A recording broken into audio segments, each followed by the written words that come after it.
I don't normally do movie reviews or accents because I'm so bad at it, but this movie is about an architect, and so I feel I must say something. It's called The Brutalist, and it stars Adrian Brody, who won an Oscar for his role in The Pianist, so we should expect a third Ist movie to complete his trilogy, and based on this movie, it will probably be called The Masochist. This is the kind of dribble that non-architects like because it elevates their narrow, untalented vision of what it means to be an architect, straggling Superman against the establishment. And while it may be true we see that in ourselves, is that this film is not really about architecture. It could have been more the man named Laszlo, who was an acclaimed architect, arrives in America after enduring Europe in World War II to face building a new life while building buildings. It's less about that and it's more about characters who are not novel, and they all work into their cliche, and you see it from the beginning, and you have to spend hours enduring this film to see it finally occur. I was trying to decide if the portrayal was meant to be false, like the underrated Hudsucker proxy, but that unfortunately was not the intent. Each scene is a series of innocuous and occasionally significant events, staged slowly and in the weirdest way to make you feel uncomfortable, knowing that the cliche bad thing will happen eventually. Not in this scene, apparently, but only after 20 more slow, tedious scenes. And then there are 20 more exercises in tedium before the next trite event happens. The contrivances are hard to overlook because there is no real payoff. Still, because the cinematography is professional and the performances are so strong, they will cover the narrative flaws or banal bromide character arcs. Even the gratuitous sex scenes were just weird, and you're sitting there thinking, oh yes, okay, now you're going to do this too. Shortly after the intermission, after already sitting for 2 hours, the movie picks up and you think, oh, this movie is really going to be about something now. But that dwindles out quickly, and the movie is back to its overused bag of tricks.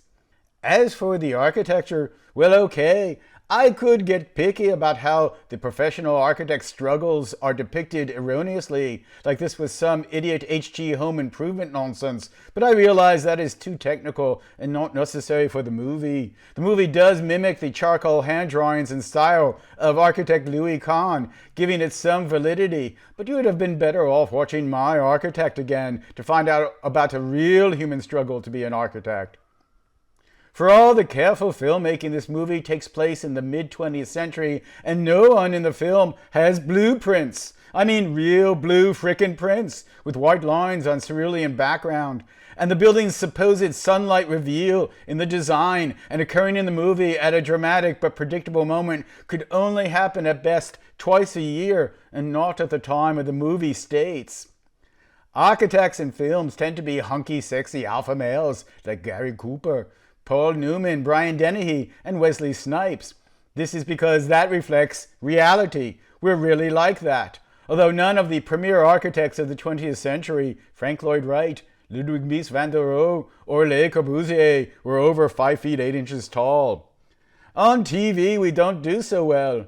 There's Wilbur Post talking to a horse, Mike Brady, and the architect wannabe George Costanza. But then there was that Ted Mosby on How I Met Your Mother, who was such a pusillanimous beta male, it was impossible to like him even though he was supposed to be so freaking sincere.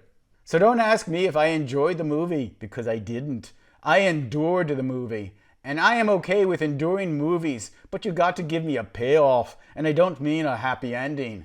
I endured Saving Private Ryan and Schindler's List because the repulsion I might have felt in the theater was purposeful, and I realized my discomfort was minimal compared to what really happened to real people in the events depicted in the movie. And I appreciate that and affirm those as excellent movie making. But every so often, a film appears that cannot be enjoyed, only endured, and you give me nothing to take away for the suffering.